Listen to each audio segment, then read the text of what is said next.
Good morning to all student. આજે same 2ની શરૂઆતમાં first chapter અખબારી નોંધ, ખૂબ જ સરસ ચેપ્ટર છે. ચંદ્રકાંત મહેતા એ આપણને ન્યૂઝપેપર વિશેની માહિતી દર્શાવતું એક આ ચેપ્ટર આપેલ છે, જેની અંદર આમ જોઈએ તો ન્યૂઝપેપર બધાને ખબર હોય, પણ એ ન્યૂઝપેપરની અંદર કઈ રીતના કઈ કોલમ શેના માટે હોય છે અને કઈ રીતના આખું એ પેપર સેટ કરવામાં આવે છે. ત્યાર પછી આ ન્યૂઝપેપરની અંદર કેટલી વ્યક્તિઓ કાર્ય કરે છે ને ત્યાં પછી આપણી પાસે પહોંચે છે એના વિશેની વાત એ ખૂબ જ સરસ રીતના ડિટેલમાં આપણને સમજાવે છે. તો પહેલાં ચંદ્રકાંત મહેતાનો પરિચય આપણે મેળવી લઈએ. તો ચંદ્રકાંત મહેતાનો જન્મ 6 ઓગસ્ટ 1939 એટલે 1939ના દિવસે થયો હતો. ડૉક્ટર ચંદ્રકાંત, હવે તમને એમ થાય મેડમ ડૉક્ટર એટલે આ કોઈ આપણે જે સ્કિનને પ્રોબ્લેમ હોય કે કાંઈ પણ બોડીને લગતા કાંઈ પણ પ્રોબ્લેમ હોય એ ડૉક્ટર નથી. અહીંયા એક ભાષાના પણ ડૉક્ટર હોય છે. ભાષાના ડૉક્ટર એટલે તો કે જે વ્યક્તિએ માસ્ટર કમ્પ્લીટ કરી ને પીએચડી કરે છે, માસ્ટર કમ્પ્લીટ કરીને પીએચડી કરે છે, તો એ પીએચડીમાં જ્યારે પાસ થઈ જાય છે ત્યારે એ વ્યક્તિના નામની આગળ ડૉક્ટર લગાડવામાં આવે છે. તો અહીંયા એ ચંદ્રકાંત મહેતા જેને પીએચડી કરેલું છે એટલે એના નામની આગળ ડૉક્ટર શબ્દ એડ કરવામાં આવ્યો છે. તો ડૉક્ટર ચંદ્રકાંત મહેતા અમદાવાદ જિલ્લાના ધોળકા પાસેના સરોડા ગામના વતની છે. હાલ અમદાવાદમાં રહે છે. ગુજરાતી હિન્દી ભાષાના સુપ્રસિદ્ધ સાહિત્યકાર છે. ગુજરાત યુનિવર્સિટી ઉપકુલપતિ અને યુનિવર્સિટી જર્નાલિઝમ વિભાગના વડા એટલે કે હેડ રહી ચૂક્યા છે. અને ગુજરાતી હિન્દી અને પ્રાકૃત ભાષા, પ્રાકૃત એટલે પ્રાકૃતિક નેચરને લગતી એમની એ ભાષામાં 123 જેટલા પુસ્તકો પ્રગટ થયા છે એટલે કે બહાર પડ્યા છે, લખેલા. વર્ષોથી દૈનિક પત્રોમાં કટાર લેખન કરે છે. કટાર એટલે કે કટાક્ષમાં એક પોઈન્ટમાં જે આપણે સીધો એ આપણને એટ્રેક્ટ કરે એવા કટાર લેખનની અંદર એને વર્ક કરેલું છે. વર્ષો સુધી કરે છે, હજી પણ કરે છે. અખબાર યાદીને અંગ્રેજીમાં પ્રેસ નોટ કહેવામાં આવે છે. લેખકે અહીં પ્રેસ નોટ વિશે સરળ ભાષામાં માહિતી આપી છે. સમાચારલક્ષી વધુ લેખમાં એ માટેના જરૂરી નમૂના પણ મૂકી આપ્યા છે. અહીં અખબાર શબ્દ મૂળ અરબી ભાષાના ખબર શબ્દનું બહુવચન એવું કહેવામાં આવે છે. અહીંયા લેખક પરિચય આપણે સરસ રીતના મેળવી લીધા બાદ હવે ડૉક્ટર ચંદ્રકાંત મહેતા આપણને ચેપ્ટરની અંદર કઈ કઈ ન્યૂઝપેપરને લગતી માહિતી એ જણાવે છે એના વિશે જોઈએ. અને કેટલા એ પોઈન્ટના આધારે આપણને એકદમ ક્લિયર આખું ન્યૂઝપેપર સમજાઈ જાય એવો એક પ્રયાસ તરીકે અહીંયા ચંદ્રકાંત મહેતાએ આપેલું છે. અને એ જે પાઠ આપણને આપેલો છે એ પાઠ એ પોતે એ ન્યૂઝપેપરની અંદર વર્ક કરે છે, એટલા માટે એને એમ થયું કે ચલો હું પણ આ ન્યૂઝપેપરની એક માહિતી દર્શાવતું એક ચેપ્ટર સ્ટુડન્ટના અભ્યાસક્રમની અંદર મૂકવામાં આવે, જેથી કરીને સ્ટુડન્ટ એ ન્યૂઝપેપરને રીડ કરતો થાય, રીડ કરતા હોય તો પણ એને નોલેજ મળે અને ઇઝીલી એને વસ્તુનો ખ્યાલ આવી જાય. આ બધા પોઈન્ટના આધારે ચંદ્રકાંત મહેતા આપણને સરસ મજાનો પાઠ અખબારી નોંધ હેડિંગ આપીને આપે છે. તો જોઈએ હવે ચેપ્ટર તરફ આપણે આગળ વધશું.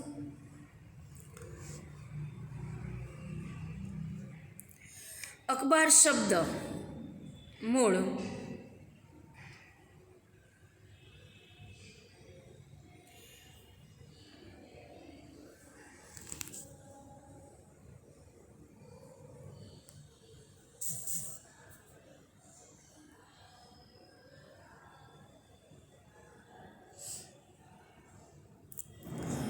અખબાર શબ્દ મૂળ અરબી ભાષાના ખબર શબ્દનું બહુવચન છે. ખાસ સમજો બેટા, ખબર શબ્દ જે છે એ અરબી ભાષાનો છે અને એનું બહુવચન, ખબર શબ્દનું બહુવચન એટલે અખબાર, જેનો અર્થ સમાચાર પત્ર, વર્તમાનપત્ર, છાપું એવો થાય છે.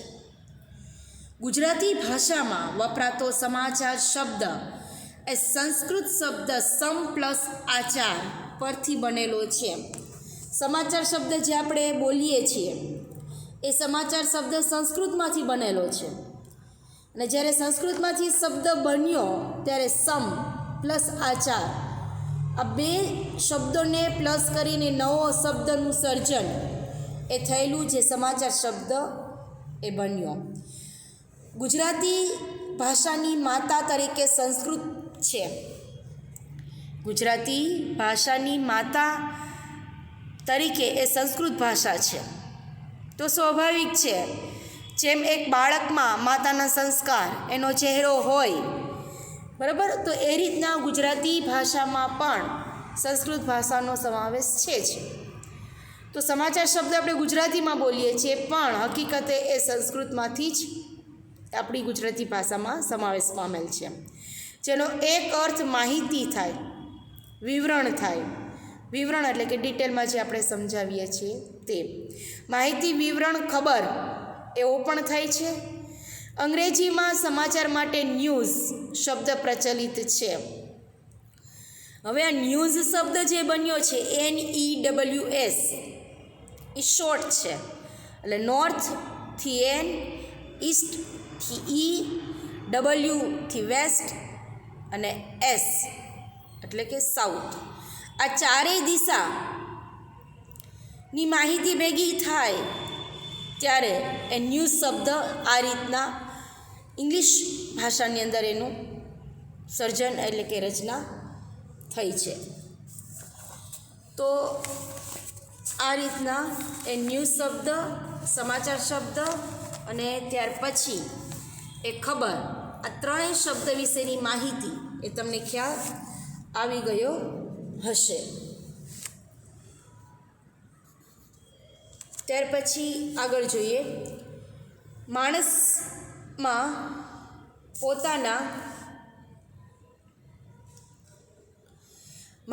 પોતાના ગામ, શહેર, દેશ, દુનિયાના સારા માઠા એટલે કે ખરાબ.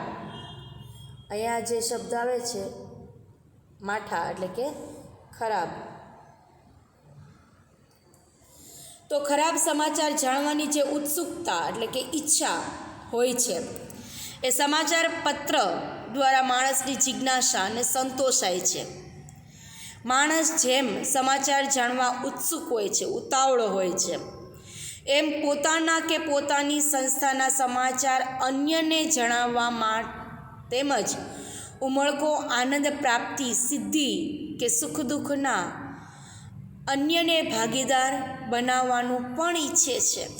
બહુ સરસ વાત કરી કે જે રીતના કોઈ પણ વ્યક્તિ એ ન્યૂઝપેપરને જ્યારે રીડ કરે છે અને એમાં પોતાને લગતી માહિતી કે પોતે જ્યાં છે, સ્કૂલ છે તો સ્કૂલની કોઈ માહિતી, જોબ પર છે તો જોબને લઈને કંપનીની માહિતી, બિઝનેસ છે તો પોતાના બિઝનેસને લગતી માહિતી, આવી કાંઈ પણ નિકટતા, નજીકના સગા સંબંધીઓને લગતી કોઈ માહિતી અને એના વિશે જો ન્યૂઝપેપરમાં લખેલું હોય તો દરેક વ્યક્તિ એવું ઈચ્છે કે હું જેને ઓળખું છું એને હું આ જણાવું, આ માહિતી એને આપું, એ પણ એમાંથી માહિતગાર થાય, એને પણ આ સમાચાર મળે એવી ઈચ્છા હોય છે. એટલે તરત જ ખબર હોય, માની લો કે નવરાત્રિનો સમય હોય અને તમે કોઈ પણ એ પાર્ટી પ્લોટની અંદર નવરાત્રિના રાસ રમવા માટે જાઓ છો, ખૂબ હાઈ લેવલ હોય છે અને એમાં તમે ફર્સ્ટ રેન્ક લઈને આવો છો, વેલ ડ્રેસ વેલ પ્લે, બરાબર, અને એ તમારા ફોટોગ્રાફ સાથે ન્યૂઝપેપરમાં આવે એટલે તરત જ તમે તમારા ફ્રેન્ડ્સને એટલે તમારા રિલેટિવને તમે એ ન્યૂઝપેપરનો ફોટો એ ક્લિક કરી અને ડાયરેક્ટલી તમે મોકલો, જો મારું આ ન્યૂઝપેપરમાં નામ, અથવા ફોન કરીને તમે મેસેજ આપો કંઈ પણ એવી પ્રક્રિયાથી તમે એને માહિતગાર કરો છો, તો એક તમને ઈચ્છા હોય છે કે જલ્દી હું જોઈ લઉં. અને જ્યારે એ વ્યક્તિ ફોટો પાડે અને તમને એમ કહે કે ન્યૂઝપેપરમાં આવશે, એટલે તરત જ તમે શું કોઈ પણ વ્યક્તિથી પૂછાય છે ક્યારે આવશે ને કયા દિવસે આવશે, એ વસ્તુ પૂછાઈ જતી હોય છે. અને આપણે એની આતુરતાથી રાહ જોતા હોય છે. અને રાહ જોયા પછી જ્યારે આપણા હાથમાં આવે છે તો આપણે ખૂબ આનંદ થાય છે, જાણે એ ઇનામ એક રીતનું મળી ગયું હોય. અને ઘણા બધા વ્યક્તિ એને ફોટો ફ્રેમ તરીકે પણ એ સજાવીને રાખતા હોય છે. તો આજે તો જસ્ટ એક એક્ઝામ્પલ નવરાત્રિનું આપ્યું, એવું ઘણા બધા રીતે પણ હોય છે. તો આવા અંગત કે સંસ્થાલક્ષી સમાચારો અખબારો વિનામૂલ્યે એટલે કે મફતમાં એ છાપીને પોતાનો સમાજ ધર્મ અદા કરે છે. તો કોઈ પણ વ્યક્તિ જ્યારે આવી રીતના સફળતા પ્રાપ્ત કરે છે અને એ અચીવ કરે છે, તો ન્યૂઝપેપરના જે માલિક છે એના પાસેથી કોઈ પણ એક એવો પૈસા લેતા નથી અને ફ્રીમાં એ ન્યૂઝ છાપી આપે છે. પોતાના અખબારમાં તંત્રીઓ વિશેષ કોલમ કે જગા એટલે કે જગ્યા તેવા સમાચારની નોંધ માટે ફાળવે છે. અખબારના તંત્રીઓ એટલે શું? તો કે એના હેડ, માલિક. તો આ હેડ જે છે, જે કોઈ વ્યક્તિ એ ન્યૂઝ લઈને આવે છે, પછી ન્યૂઝ લઈને આવ્યા પછી એ તંત્રીના હાથમાંથી પસાર થઈને જાય છે. અને તંત્રી એના માટેની અલગ જગ્યા રાખે છે, એ કોલમ એટલે કે ઊભી રોમાં, આડી રો ને ઊભી રો, એ આડી ઊભી રોમાં એવી જગ્યા રાખી અને એ વસ્તુ ત્યાં મૂકવા ઈચ્છે છે. તો તમે જોઈ શકો છો, માની લ્યો કે આ એક તમારું ન્યૂઝપેપર છે, બરાબર. ન્યૂઝપેપરનું એક ફ્રન્ટ પેજ છે.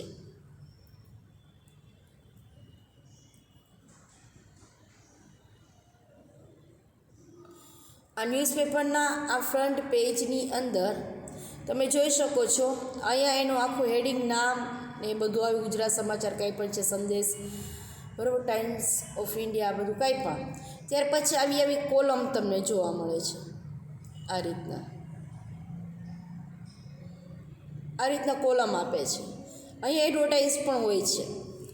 તો આવી કોલમને, આવી એડવર્ટાઇઝ માટે પણ દરેક તંત્રી ન્યૂઝપેપરના માલિક એક જગ્યા છોડી દે છે. અને જ્યાં વધારાના જે મેઇન હાઇલાઇટ કરતા ન્યૂઝ છે એ આ બધી જગ્યાએ એ યુઝ કરતા હોઈએ છે આ રીતના. અને પોતાના પેપરને એ હાઇલાઇટ કરે છે, જેથી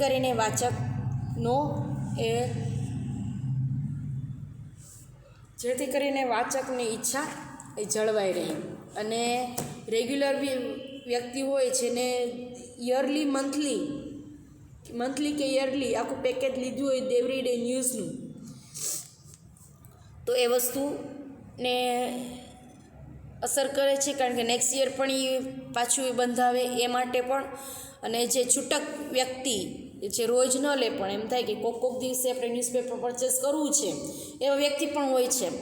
તો એ વ્યક્તિ પણ આવી રીતના એટ્રેક્ટ થયેલા હોય ન્યૂઝપેપરની અંદર એના સમાચાર, તો ચોક્કસ એને લેવાનું મન થાય.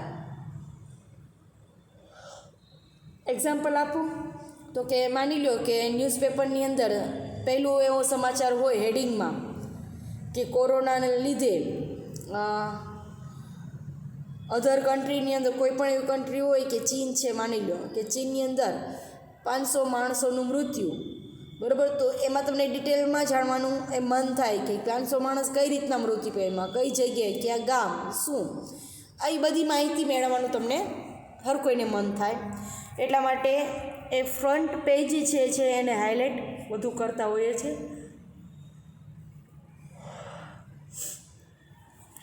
આ રીતના જોઈએ આગળ.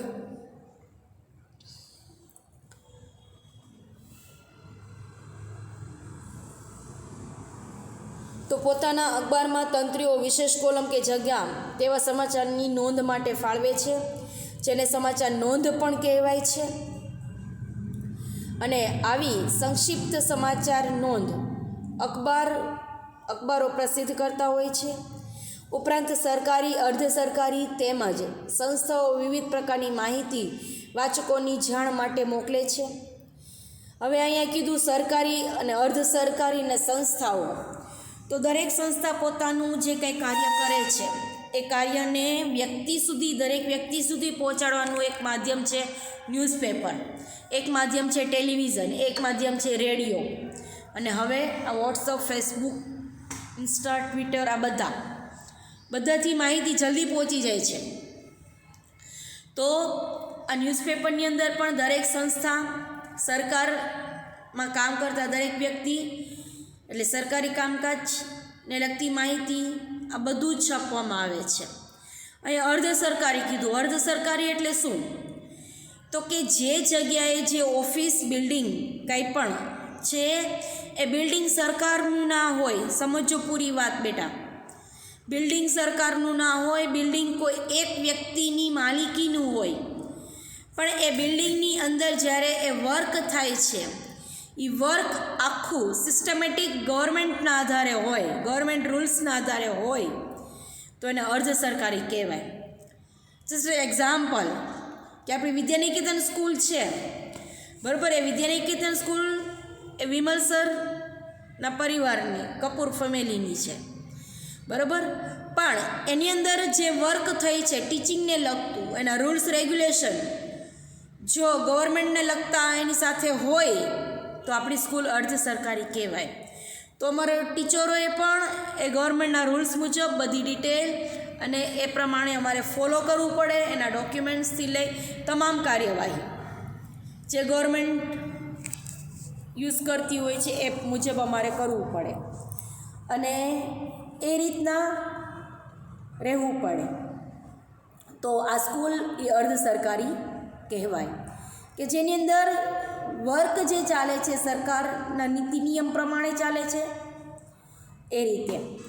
ત્યાર પછી આવી સંક્ષિપ્ત સમાચાર નોંધ અખબારો પ્રસિદ્ધ કરતા હોય છે. એ ઉપરાંત સરકારી, અર્ધ સરકારી તેમજ સંસ્થાઓ વિવિધ પ્રકારની માહિતી વાચકોની જાણ માટે મોકલે છે. સંક્ષિપ્ત સમાચાર નોંધ અથવા અખબારી નોંધને અંગ્રેજીમાં પ્રેસ નોટ તરીકે પણ કહેવામાં આવે છે. સંક્ષિપ્ત એટલે કે ટૂંકા સમાચારની નોંધ કે અખબારી નોંધ અને અંગ્રેજીની અંદર પ્રેસ નોટ તરીકે કહેવામાં આવે છે.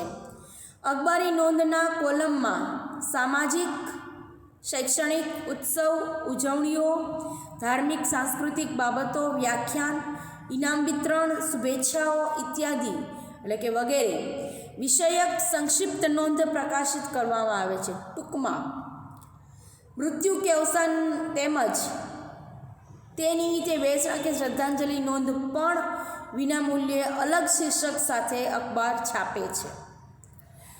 હવે માની લો કોઈ વ્યક્તિનું મૃત્યુ થયું છે, તો એને માની લો આ એક ફોટો એનો હોય છે, તો એ ફોટોગ્રાફ નથી મૂકવામાં આવતો, પણ એ વ્યક્તિની માની લો એટલી કોઈ ડિટેલ છે તો એ ડિટેલ છાપી દે છે.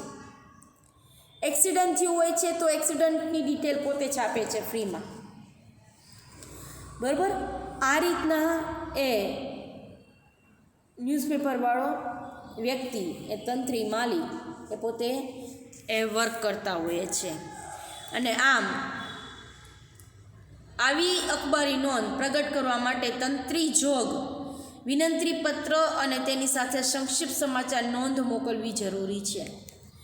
કોઈ પણ ન્યૂઝ જ્યારે ન્યૂઝપેપરની અંદર મૂકવામાં આવે ત્યારે એ તંત્રી કે ન્યૂઝપેપરના કાર્યકર્તા તરીકે જે તે વ્યક્તિઓ છે તે એ જે ન્યૂઝ આપવાવાળી વ્યક્તિ છે એની પાસેથી વિનંતી પત્ર લે છે.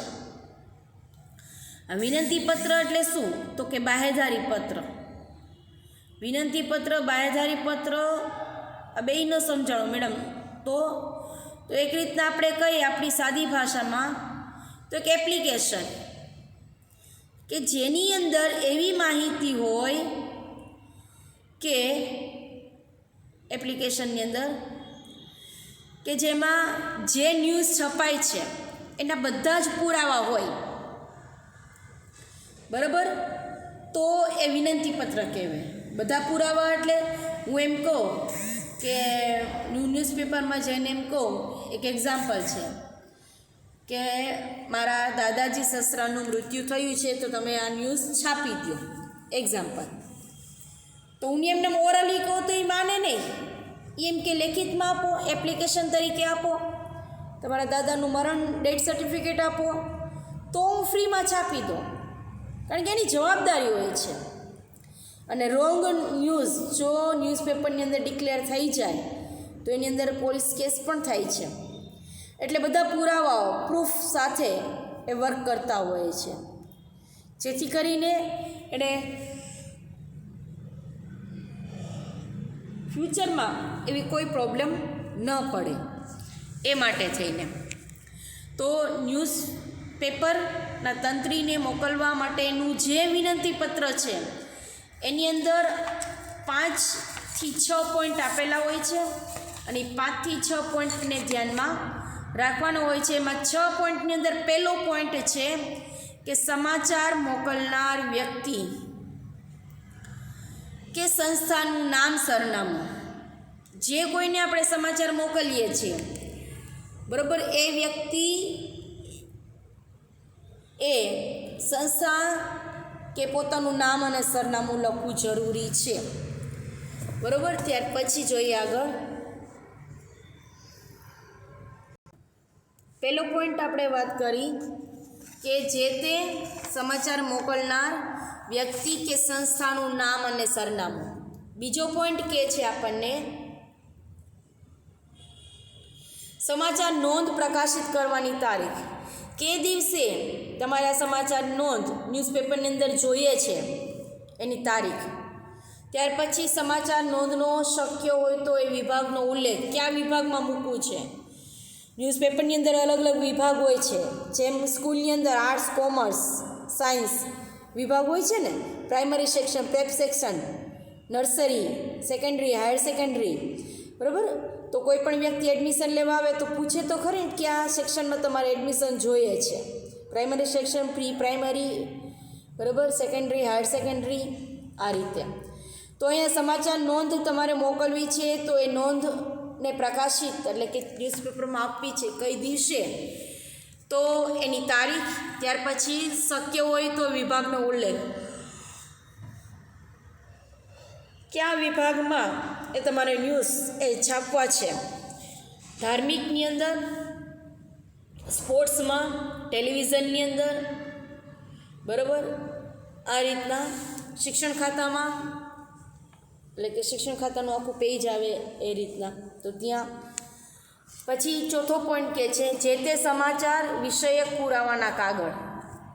જે તે ડોક્યુમેન્ટ, પુરાવાના કાગળ એટલે કે ડોક્યુમેન્ટ, જે તે ડોક્યુમેન્ટ આપવાના હોય એ ડોક્યુમેન્ટ જેના આધારે ખ્યાલ આવે, એ પ્રૂફ રહે ન્યૂઝપેપરના માલિક પાસે કે આ પ્રૂફના આધારે અમે કંઈ પણ ફ્યુચરની અંદર પ્રોબ્લેમ પડે તો પ્રૂફના આધારે એ કહી શકે કે અમે ન્યૂઝ છાપેલ હતા. ત્યાર પછી મોકલનારની સહી. જે તે વ્યક્તિ મોકલે છે, માની લો અહીંયાથી વિદ્યાનિકેતન સ્કૂલમાંથી કોઈ એક ટીચર લઈને જાય છે ન્યૂઝપેપરની ઓફિસમાં, તો મોકલનારની સહી એટલે અહીંયા વિમલ સર કે કપિલ સરની સાઇન હોય તો જ એ વ્યક્તિ ત્યાં સ્વીકારે, મીન્સ કે એક્સેપ્ટ કરે કે અહીંયા જે સમાચાર મોકલવામાં આવ્યા છે એ આ વ્યક્તિના હાથે મોકલવામાં આવ્યા છે. ત્યાર પછી છઠ્ઠો પોઈન્ટ કે સાથે મોકલેલ જે તે સમાચારની લેખિત વિગતો. લેખિત વિગતની વાત કરે છે. લેખિત વિગત એટલે કેવી વિગત?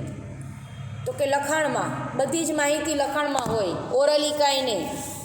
હું ત્યાં જઈને એમ કહું કે હું વિદ્યાનિકેતન સ્કૂલમાંથી મેડમ આવી છું અને આ મારા સાહેબનું સિગ્નેચર કરતો પેપર ને તમે મારી આટલી ડિટેલ છાપી દો, હું ઓરલી કહેતી જાઉં તમે છાપતા જાઓ, તો એમ ચાલે નહીં. લેખિતમાં હોવું જોઈએ, લખેલું છે એક પ્રૂફ બતાય છે, બાકી બોલેલું ક્યારે પ્રૂફ હોતું નથી. તો આ રીતના લેખિતનું એક પ્રૂફ એ જોતું હોય છે, મોકલવાનું હોય છે. અહીં આપેલ સમાચાર નોંધ માટે તંત્રીને લખવા જોગ વિનંતી પત્રની અંદર વિનંતીપત્રની અંદર તથા કેટલીક સમાચાર નોંધના નમૂના વિશે જાણકારી મેળવીએ. હવે આપણે વિનંતીપત્રની સાથે સાથે એ કેટલાક સમાચાર નોંધના એક્ઝામ્પલ આપેલા છે ટેક્સ્ટબુકની અંદર, એ જોશું. અને ત્યાર પછી આગળ વિનંતીપત્ર કઈ રીતના હોય છે એ અને એના જે વિભાગ હોય છે એ વિભાગને પણ આપણે જોઈએ છીએ. તો આગળ તમને એક નમૂનો આપ્યો છે, તંત્રી સમાચાર નોંધ પ્રકાશિત કરવાનો વિનંતીપત્ર. એની અંદર પહેલાં જમણી સાઈડની અંદર તારીખ, જો તમને સ્લેશમાં 20 યર સુધી બતાવે છે, એટલે 20મી સાલ. પછી માનનીય શ્રી એવું સંબોધન આપવું પડે.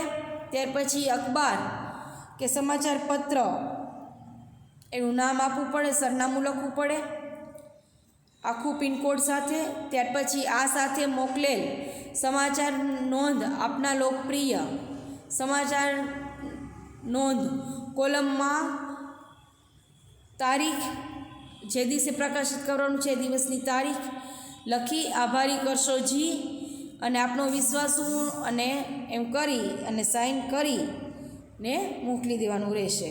તો આ રીતના આખે ડોક્યુમેન્ટ તરીકે એ વર્ક ગણાય છે અને એ પ્રમાણે વર્ક કરવું પડે, મૂકવું પડે છે. ઓકે, ત્યાર પછી બિડાણ સાહિત્યિક ઇનામ વિતરણ. તો બિડાણ શું કહે છે? તો કે અખબાર નોંધના કેટલાક નમૂના જે તે તારીખે સામાયિક સમાચાર નોંધો સામાયિક સમાચાર વિભાગમાં પ્રકાશિત કરવા માટે આપવામાં આવેલ છે. તો એમાં પહેલું છે સાહિત્યને લગતું. તો એમાં શું બતાવશે? તો કે ઇન્સ્ટિટ્યૂટ ઓફ જેનોલોજી લંડન અમદાવાદને ઉપક્રમે હસ્તવિદ્યાના કોર્સના ડૉક્ટર ધીરુભાઈ ઠાકર અધ્યક્ષતામાં સમાપન સમારોહ નિમિત્તે શ્રી મૈત્રેય દેશપાંડે અને કુમારપાળ દેસાઈના વરદ હસ્તે પ્રમાણપત્ર વિતરણ એ ગુજરાત વિશ્વકોશ ટ્રસ્ટ ઉસ્માનપુરા અમદાવાદ બપોરે 12 થી 2. બહુ સરસ વાત કરી છે સાહિત્યને લગતી કે ઇન્સ્ટિટ્યૂટ ઓફ, પહેલાં સમજી લો શું કહેવા માગે છે કે ઇન્સ્ટિટ્યૂટ ઓફ જેનોલોજી કરીને લંડનમાં એક સંસ્થા છે જે અમદાવાદથી પણ વર્ક કરે છે, કે જે અમદાવાદને ઉપક્રમે હસ્તવિદ્યા કોર્સના લગતા એ ધીરુભાઈ ઠાકરની અધ્યક્ષતામાં એટલે એની દેખરેખમાં ધીરુભાઈ ઠાકરની દેખરેખમાં સમાપન સમારોહ કમ્પ્લીટ થયો. અને આ નિમિત્તે શ્રી મૈત્રેય દેશપાંડે અને ગુરુકુળ દેસાઈના હસ્તે પ્રમાણપત્ર પણ ત્યાં એ જગ્યાએ આપવામાં આવ્યું. અને આ રીતના ગુજરાત વિશ્વકોશ ટ્રસ્ટ ઉસ્માનપુરા અમદાવાદ બપોરના 12 થી 2 છે. તો આવા ન્યૂઝ મોકલવાથી જે કોઈ આમ વ્યક્તિ છે એને પણ જાણવા સમજવાનો મોકો મળે, એ વ્યક્તિ પણ પોતાના ચાલીને આગળ વધારી શકે. એ હેતુ સાથે અહીંયા ન્યૂઝપેપર ઘણા બધા ન્યૂઝ એ ફ્રીમાં છાપતા હોય છે. તેમાંનો એક આ પ્રસંગ. Clear all of you? અહીં સુધી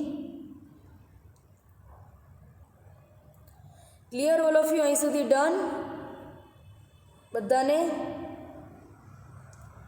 એની ડાઉટ?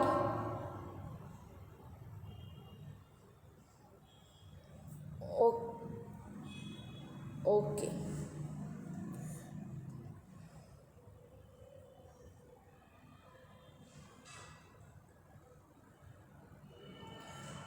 ઓકે, તો ત્યાર પછી ઇનામ વિતરણ.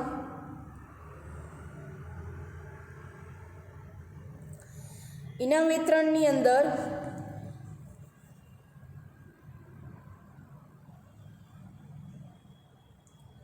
બેટા પછી અહીંયા મેં સ્ક્રીન શેર કર્યું ને ચંદ, એટલે હું તમારી સ્ક્રીન ના જોઈ શકું. ઓકે, પછી જુઓ. ઇનામ વિતરણ થવાનો હોય એ ઇનામ વિતરણની અંદર નાના ભમોદર ગામ પરિવાર મંડળ 9મો ઇનામ વિતરણ તથા સ્નેહ મિલન સમારોહ પટેલવાડી ભીડભંજન હનુમાન પાસે બાપુનગર અમદાવાદ સાંજે 4:30 કલાકે.